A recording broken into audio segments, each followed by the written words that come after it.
Breaking news చూస్తున్నారు.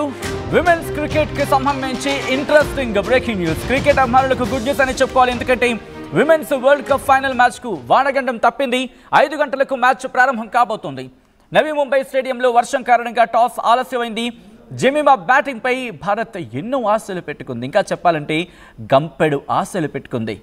ఎవరు ఎలా ఆడబోతున్నారనేది ఒకెత్తైతే కనుక జెమిమా ఈరోజు తన పర్ఫార్మెన్స్ ఏ స్థాయిలో చూపించబోతుందనే ఆసక్తి నెలకొంది. తొలి టైటిల్ కోసం టీమిండియా ఎన్నో ఆశలు పెట్టుకుంది. మరి ముఖ్యంగా బ్రేకింగ్ న్యూస్ చూస్తున్నారు. కొద్దిసేపటి క్రితం సౌత్ ఆఫ్రికా ఇటు టాస్ గెలిచింది. టాస్ గెలిచి బౌలింగ్ ఎంచుకుంది. South Africa won the toss and opt to ball first. ముందుగా బౌలింగ్ వేయాలని చెప్పి నిర్ణయించుకుంది. అంటే ఇటు టీమిండియాకు సంబంధించి మాట్లాడుకున్న క్రమంలో ఒక పాజిటివ్ అట్మాస్ఫియర్ అనే చెప్పుకోవాలి. అదేంటి సచిన్, మనం ఫస్ట్ బ్యాటింగ్కి వెళ్తే ఎలా పాజిటివ్ అట్మాస్ఫియర్ అనుకోవచ్చు.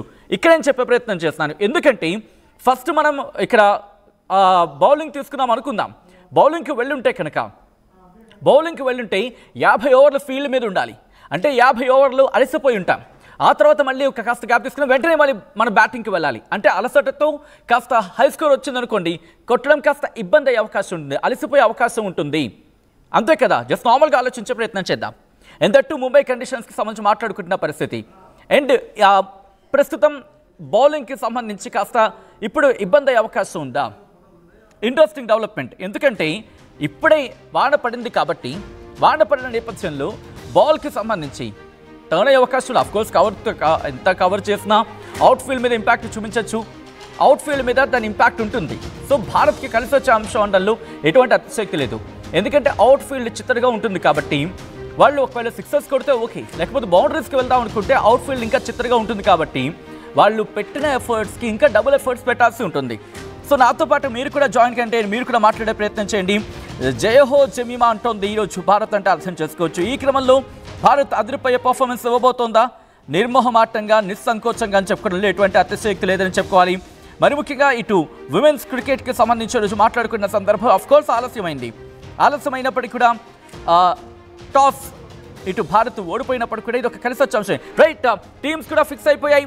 ఇటు విమెన్ క్రికెట్కి సంబంధించి షెఫాలి వర్మ, స్మృతి మంధానా వీరిద్దరు కూడా ఉన్నారు. అలాగే జెమిమా రోడ్రిగ్స్, హర్మన్ప్రీత్ కౌర్, దీప్తి శర్మ, అలాగే రీచా ఘోష్, అమన్జోత్, అలాగే రాధా యాదవ్, క్రాంతి గౌడ్, శ్రీ చరణి, రేణుకా సింగ్ ఠాకూర్ వీళ్ళందరూ కూడా ఈరోజు మ్యాచ్లో ఉన్నారంటే అర్థం చేసుకోవచ్చు. ఇది ఇండియన్ టీమ్స్కి సంబంధించి ఇండియన్ స్క్వాడ్. దాంతోపాటు ఇటు సౌత్ ఆఫ్రికాకి సంబంధించి మాట్లాడుకుంటే కనుక లారా ఉన్నారు, తజ్వీన్ ఉన్నారు,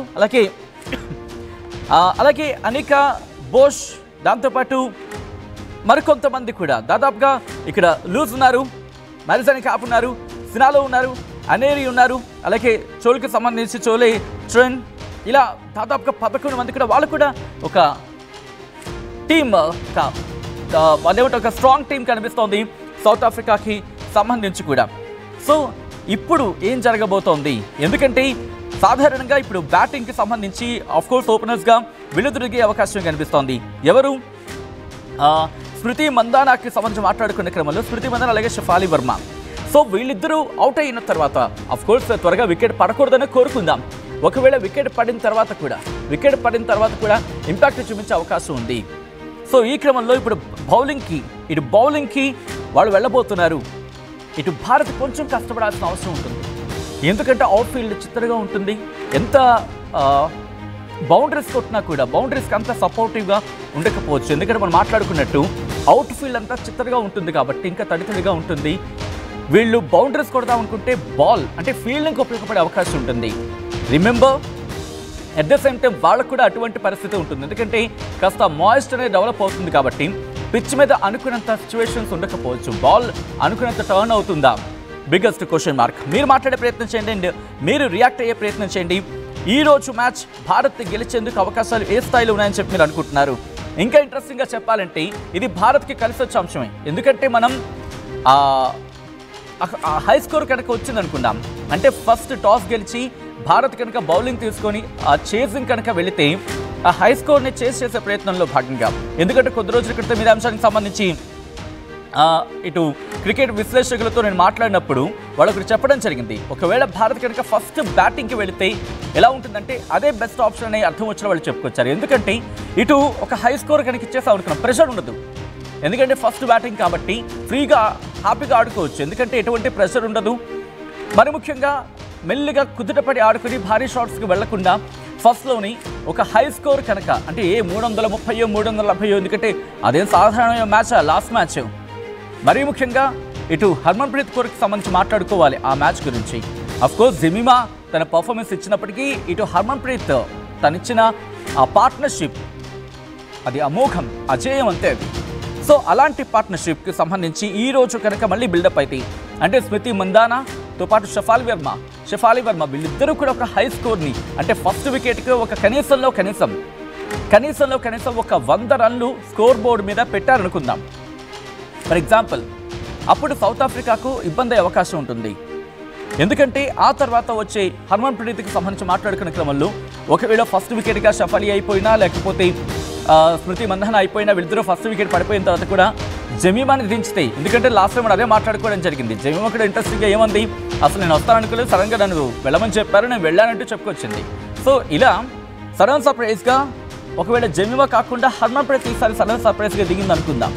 అటు వాళ్ళిద్దరూ కూడా ఒకరు దూకుడుగా ఆడుతూ, ఒకరేమో స్కోర్ బోర్డ్ని మెల్లిగా కదిలిస్తూ, ఇంకొకటి సపోర్టివ్గా అనదర్ హ్యాండ్లో ఉన్నారనుకుందాం. అప్పుడు స్కోర్ బోర్డ్ మీద హై స్కోర్ వచ్చే అవకాశం ఉంటుంది. సో అలా డెవలప్మెంట్ అయ్యే అవకాశం ఉంది. సో ఇంట్రెస్టింగ్గా ఫస్ట్ కప్ కోసం భారత్ ఎదురు చూస్తున్న క్రమం, ఎందుకంటే ఉద్వేగ క్షణాలను చూసింది. మహిళలకు సంబంధించి మహిళా క్రికెట్ కప్లు భారత చరిత్ర సృష్టించబోతోందా? ఎస్, అవుననే మాట వినిపిస్తోంది.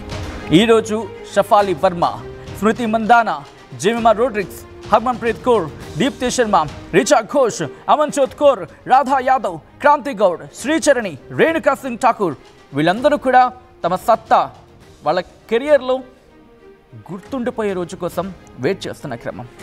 వాళ్ళ కెరియర్లో మరుపురాని క్షణం కోసం వాళ్ళందరూ ఎంతో ఆతృతగా ఎదురు చూస్తున్న క్రమం. సౌత్ ఆఫ్రికా విమెన్ టీం కూడా చాలా పక్కడ్బందీగాని ప్రణాళికలు సిద్ధం చేస్తుంది అనే చర్చ జరుగుతోంది. సో ఈ క్రమంలో ఏం జరగచ్చు, ఎందుకంటే బెంచ్లో స్నేహరాణా ఉన్నారు, హలీన్ డియోల్ ఉన్నారు, అరుంధతి రెడ్డి ఉన్నారు, అలాగే ఉమా ఛేత్రి ఉన్నారు. సో వీళ్ళందరూ ఉన్నప్పటికీ కూడా ఆ 11 మెంబర్ స్క్వాడ్ గురించి మాట్లాడుకునే క్రమంలో ఒకసారి జెమిమా గురించి మాట్లాడుకుంటే, ఎందుకంటే తనకి ఆ పర్ఫార్మెన్స్ గురించి మాట్లాడుకుంటే కనుక రీసెంట్గా జరిగిన మ్యాచెస్కి సంబంధించి, ఎందుకంటే ఆస్ట్రేలియాతో జరిగిన మ్యాచ్లో 127 స్కోర్ చేసింది. అఫ్కోర్స్ అది మర్చిపోలేని మ్యాచ్ అని చెప్పుకోవాలి. ఆ తర్వాత బంగ్లాదేశ్తో మ్యాచ్లో తనకి బ్యాటింగ్ లేని సందర్భం. న్యూజిలాండ్తో జరిగిన మ్యాచ్లో 76 స్కోర్ చేసింది. అదే ఆస్ట్రేలియాతో మరి ముఖ్యంగా లీగ్స్లో జరిగిన టైంలో 33 స్కోర్ చేసింది. ఇదే సౌత్ ఆఫ్రికాతో రిమెంబర్ జెమిమాకి సంబంధించి అప్పుడు డకౌట్ అయింది. కాబట్టి ప్రస్తుతం తన పర్ఫార్మెన్స్ గురించి మాట్లాడుకున్న క్రమంలో మాత్రం ఆ క్వశ్చన్స్ రైజ్ అవుతూ ఉంటాయి. సో ఇప్పుడు ఏం చేయబోతుంది జెమిమా, ఎటువంటి మ్యాజిక్ చేయబోతోంది అనేది ఆసక్తికరంగా మారుతోంది. ఇటు జెమిమాతో పాటు మిగిలిన వాళ్ళకి సంబంధించి కూడా మాట్లాడుకునే ప్రయత్నం చేస్తే కనుక, ఎందుకంటే షఫాలి వర్మ గురించి మాట్లాడుకుందాం, ఓపెనర్, అలాగే స్మృతి మందానా గురించి కూడా మాట్లాడుకుందాం. ఆ తర్వాత ఆఖరిగా కెప్టెన్ హర్మన్ప్రీత్ గురించి కూడా మాట్లాడుకునే ప్రయత్నం చేద్దాం. షఫాలి వర్మకి సంబంధించి మాట్లాడుకునే ప్రయత్నం చేస్తే లాస్ట్ మ్యాచ్లో తను 10 రన్లే చేసింది. కానీ ఒక్కసారి ఆ 3 మ్యాచ్లు, ఇంగ్లాండ్తో జరిగిన మ్యాచ్లో 75 స్కోర్ చేసింది, ఆ ముందు మ్యాచ్